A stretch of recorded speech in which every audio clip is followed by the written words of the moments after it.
Hey, what is up guys? This is Nishi from MST.TV here, back with another Market Watch episode. Today we are going over a few things that we have talked about before, but I want to recap because we've seen some more significant price movements recently. Now, a lot of the time, I'll bring cards to you guys' attention just so that you're aware that something is happening with a card, or that we're expecting something to happen in the near future. But sometimes it does feel redundant to talk about those same cards over and over again when it's just smaller price jumps happening. However, with these cards, these are significant price shifts that we've seen recently, with cards that are going to take a significant spot in the meta, and you guys will want to be sure to stay as up to date with all of these prices as possible. Let's get started. Alright, now the first card I want to talk about here is Rescue Ace Hydrant, which I believe is going to be one of the most important cards to pay attention to over the next couple of months. So of course we had a couple of new Rescue Ace support cards coming out in Duelist Nexus, and the support was really strong, just not enough to make Rescue Ace a tier 1 strategy. However, in Age of Overlord, which is coming out in about a month, we're getting the Dia Bellstar cards, which synergize well with Rescue Ace and has led to them becoming one of the best possible decks over in the OCG. Of course, we have known this for a while. We've had the Rescue Ace stuff on our radar ever since the Rescue Ace support from Duelist Nexus was first revealed over in the OCG. Now, this card's price has been on a roller coaster ever since. This card was really dirt cheap on its release. It went up when people realized that the deck could actually perform well in the OCG. It went back down when people realized it wasn't as good here with just the Duelist Nexus support. And then it went up again when people saw the synergy with Dia Bellstar, and it kind of died off a little bit after that as people got impatient. Now, as we approach the release of Age of Overlord here in the TCG, players are jumping back on it and scrambling to pick up the cards again, partially due to the fact that nothing related to the deck was hit on the most recent ban list, and this is looking like one of the best decks going into November. Because of this, we've seen Hydrant's price skyrocket yet again. The Ultras, we looked at these a few weeks ago and they were at around $40. They're basically $70 each with barely any copies available on TCG Player right now. And then for the collector's rares, those are of course expensive at 120-ish each. I don't know, I feel like if you guys want to play Rescue Ace but you didn't already have this card, you're just out of luck. If the deck does well as expected, even the Ultras, they're going to stay at above $50 to $60 until this card does get a reprint. If the deck flops, you will be able to get it for cheaper once the hype dies down, obviously, but that's definitely a risk and seems unlikely, given how strong people expect the deck to be, and given the deck's performance over in the OCG. Next up, we have Big Welcome Labyrinth. Now, this is a card that we've talked about quite a few times prior to the release of the Megatins. We were able to get copies of Big Welcome for like $3 to $4 leading up to the tins. It spiked to around $8 to $10 within the last couple of weeks there, but now we are seeing Big Welcome all the way up at over $20 per copy. Of course, this one was fairly easy to see coming. We had all of the other Labyrinth cards reprinted in the 2023 Megatins because it included both Tactical Masters and Darkwing Blast, and we also had cards like Muckraker from the Underworld in there. So aside from Big Welcome, the deck is actually really cheap and easy to put together now. Big Welcome is probably the best card in the Labyrinth deck itself. It gets a Labyrinth monster from out of anywhere, and it bounces one of your own monsters while also providing that valuable graveyard disruption as well. That ability to basically provide 2 points of interaction with your opponent while also being one of your main combo pieces is really valuable. Anyways, I think a lot of people really did see this card's price spike coming. Big Welcome came out a bit later than everything else for the archetype in Photon Hypernova, and we all knew that that set falls out of the reprint range of the tins. When everything from an archetype except for 1 or 2 cards gets reprinted, it's a pretty safe bet that those 1 or 2 excluded cards are going to spike in price, assuming that they're actually used by the strategy. On top of that, we do have Arius coming in Age of Overlord as well. That's another really big boost for Labyrinth that should hopefully help them to compete with decks like Unchained and Rescue Ace. If you guys listened when we talked about picking this card up a few months ago, you should be able to reap the rewards in the next couple of months, as the upcoming release of Arius helps drive this card's price towards its peak.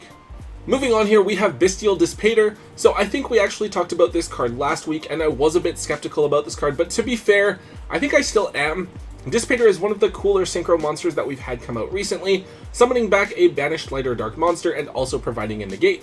So this card had been trending upwards over the last couple of months, especially because Dragon Link was such a strong deck, but then of course we had Chaos Space and Magnamut Limited, so Dragon Link probably isn't going to be too much of a threat anymore. Well, it turns out that Dispater is still a very in-demand card because of the Red Dragon Archfiend deck. as a Dark Dragon Synchro monster that requires the non-tuner to be a dragon, Dissipator fits in really well as both an extender and part of the end board for Red Dragon Archfiends. Now, decks that get support in structure deck form usually become pretty popular because they are so easy to build, and that causes the few cards that you then need to go and pick up to spike in price, particularly when they only have one printing available. This is exactly the case with Dissipator, as it has gone from being $20 to now being between $30 and $35 over the last week or so since the Red Dragon Archfiend structure deck came out this past weekend. Again though, I do want to warn you guys with this one, I don't feel like this price is really going to stick around that well, and I do see this card falling back down over the next month or so. Aside from the Red Dragon Archfiend deck, I don't see anywhere really crazy that's going to take advantage of this card, and even then the Red Dragon Archfiend deck is probably more of a rogue strategy. I'm still definitely bearish on this card. I feel like it's the type of card you can keep one copy of for yourself to use because it will come up in the occasional extra deck here and there, but then you offload the rest since it will likely come back down in price fairly soon. Another card that we talked about really recently, it's Tearlament's Kashtira. So this card is picking up traction because of its use in the Tearlament strategy. It's a really useful card that can mill cards either when it's summoned or when it's sent to the graveyard, so hopefully you are hitting your Ishizu pieces or Tearlament names to trigger their effects. Now with the banning of Arise Heart, a bunch of players are back on the Tearlament strategy, and the deck might actually be pretty decent with the upcoming Horus cards in Age of Overlord, which gives the deck access to free bodies as well as Zombie Vampire, a rank 8 monster that can help the deck to mill even more cards. We talked about this card like last week, so I don't want to dwell on it too much, but this was when the card was only at $12. It's now all the way up to $20 each. I believe that at one point we saw this card between $25 and $30 even, because of how hyped everyone was to play Tearlaments again. The card has since cooled off a bit and seems to be sticking pretty steady at the $20 mark. This is another card from Photon Hypernova that probably won't be reprinted until next year's Megatons, and by then who knows what decks are going to be relevant at all. Anyways, Tearlament's Kashtira is definitely a card to keep in your trade binder if you don't need it. You are bound to find someone who's a Tearlaments fan at your locals that wants to pick it up for their deck. Depending on how Tearlaments do after the first couple of events after Age of Overlord comes out, I could see this card either maintaining its current price or falling back down realistically to the $10 to $12 range. One other Tearlaments related card I want to mention here, it is Hel Shadal Hollow. So this is a card that has been popping up as a tech card over in the OCG, where they've had Tearlament as a top tier strategy for the last year or so, despite hitting more and more cards on it with every passing ban list. The Tearlament deck over there makes use of Shadal cards as another fusion engine with cards that have effects that trigger when they are sent to the graveyard, making them very natural choices to pair up with the Tearlament strategy. Hollow is a card that is great for both Tearlaments and Shadals. It's a Dark Shadal monster that can be used as a Shadal name to make Winda, but when you do send it to the graveyard, it sends a card from the top of your deck to the graveyard for every different original attribute there is on the field. Now, if you do choose to run this card in your Tearlament deck, it is just a one-of, so you don't need to go out and find a ton of different copies. However, it did only come out in the original Ghost from the Past set, and because of how difficult it was to pull Ghost Rares out of there, there wasn't actually a whole lot of it that got opened up. Because of that, the card is now $3 to $4 each. Not like a huge price, right? But the card was literally under $1 just a couple of months ago. I don't think that this card is worth investing in at this price, but if you have some Hollow Book lying around, add this to your list of cards that you can dig up for some unexpected value. On to kind of a strange one, it's Granganol the Dusk Dragon. So with this one, I'm not too sure exactly why it is that this card is up so much, but Granganol is now a $17 to $18 card, which is basically double what this card's price was just a month ago.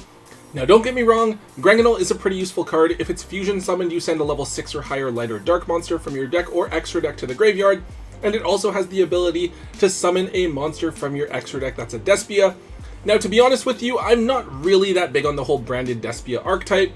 They've had so many support cards come out that I just can't keep up, and usually when I play against them, like, you ash the branded fusion and you just let them play out the rest of their combo and wait till they're about to attack, and then I'll get rid of a couple of monsters with super poly or something, and that's usually enough to end the turn. But yeah, I don't know exactly what the deal is with Granganol. I guess there is the fact that branded Despia didn't get touched on the ban list at all, but then again, I didn't think it needed to be hit, right? Like, the deck doesn't really perform all that well or that consistently. It feels like the deck is just weaker relative to everything else in the format, and dying to Ash Blossom itself probably isn't that great. The one thing I thought about is maybe it has something to do with like branded Chimera, right? Since there is that Chimera stuff that's running around, that's like also using a more condensed branded package, but I don't think they play Cartesia and Granganol. Anyways, if you guys do know if there's like an exact or specific reason why exactly it is that this card is spiking now, or if it's just because it didn't get touched on the ban list or reprinted in the tins and that's it, please let us know down in the comments. And finally, the last card we're talking about for today is King of the Beasts. Now, this is not to get mixed up with Beast King of the Swamp, which we talked about a couple of days ago. This one's really, really weird. So you can tribute a face-up Moja that you control to special summon this card from your hand or graveyard, but you can only control one copy of this card. Other than that, this is literally just a 2500 attack point, level 7 body, and Moja isn't that much more useful. It's a level 1 monster that lets you add a level 4 beast from your graveyard back to your hand when it's destroyed by battle. So with this one, I don't really know too much about it. I've looked everywhere for it. I can't find anything. Apparently, this is actually an Edison related buyout where someone won some sort of Edison format tournament using this card. I have dabbled a little bit in Edison myself, but I just know like the bare basics of it and what the main decks are. I haven't seen this card or whatever deck it is that this person is trying to do. So I don't know if this is actually legit. This is just what one of my friends told me. Seems kind of like a troll card. I don't know. But of course, being that this card only has one secret rare printing from back in Raging Battle, this card is like $20 to $30 each. I think it's like $30 lowest on TCG Player, but it only really moves for around 20 according to the sold listings. Anyways, if you guys do have a link to a replay or a profile or anything related to why this card is trending right now, I would love to see it, so post that in the comments section as well. Alright guys, that is all I have for today's episode. I know some of the things that we talked about today we have covered very, very recently, but we have seen some notable price spikes over the last couple of days, and these are things that we should be paying attention to nevertheless. Also, it is important to keep looking back at the things that we've assumed before, or evaluate how we evaluated a certain situation in the past, and see if we were correct or if we were wrong, where exactly it is that we went wrong, because that's the only way that we're going to get better at learning how to gauge what's going to happen with the market. Anyways guys, if you did enjoy today's Market Watch, please make sure that you let me know by hitting that thumbs up button. Also make sure you leave a comment in the comment section down below. Also hit that subscribe button if you haven't already, and until next time guys, don't forget to hold on to your MST.TV.